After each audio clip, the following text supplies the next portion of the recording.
ఈ ఒక్క మాట నమ్ము, నీ ఇష్టం వచ్చినప్పుడు అయితే నువ్వు వెళ్ళలేవు, స్వామివారు పిలిచినప్పుడు మాత్రమే వెళ్ళగలవు.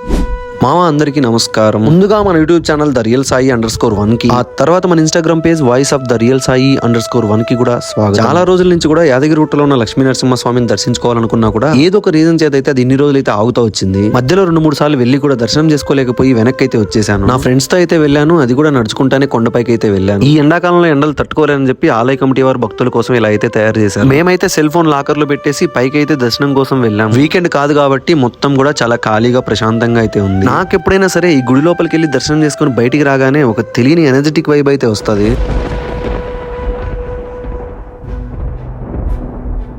మనం గుడికి వెళ్ళామని జనాలకు తెలియాలి కాబట్టి కాసేపు ఫోటోలకు పోజులు కూడా ఇచ్చేసాను.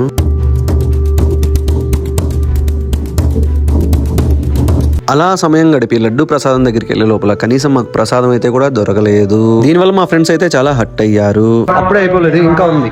మన ఫ్రెండ్స్ ముందు ఎప్పుడు చూడలేదని చెప్పేసరికి నేరుగా స్వర్ణగిరి వెంకటేశ్వర స్వామి గుడికి అయితే వెళ్ళిపోయాము. సింపుల్ గా చెప్పాలంటే ఇక్కడ జనాలు దేవుడి దర్శనం కోసం కంటే ఫోటోలు తీసుకోవడానికి ఎక్కువ వస్తారు. ఇంత మంచి గుడిని ఫోటో షూట్ కోసం మాత్రమే వాడుతున్నారు. బాగా చెప్పుకోవాలనిపించే విషయం ఏంటంటే ఈ గుడి మెయింటెనెన్స్ చాలా బాగుంటుంది. అలా మొత్తానికి ఈ రోజు అయితే 2 టెంపుల్స్ కి వెళ్ళేసి దర్శనం చేసుకొని వచ్చాము. మన ఫాలోవర్లు, సబ్స్క్రైబర్లు అంతా మంచిగా ఉండాలని అయితే దేవుని మొక్కాను మామ. ఈ రోజుకి ఇంతే, ఉంటాను, బాయ్.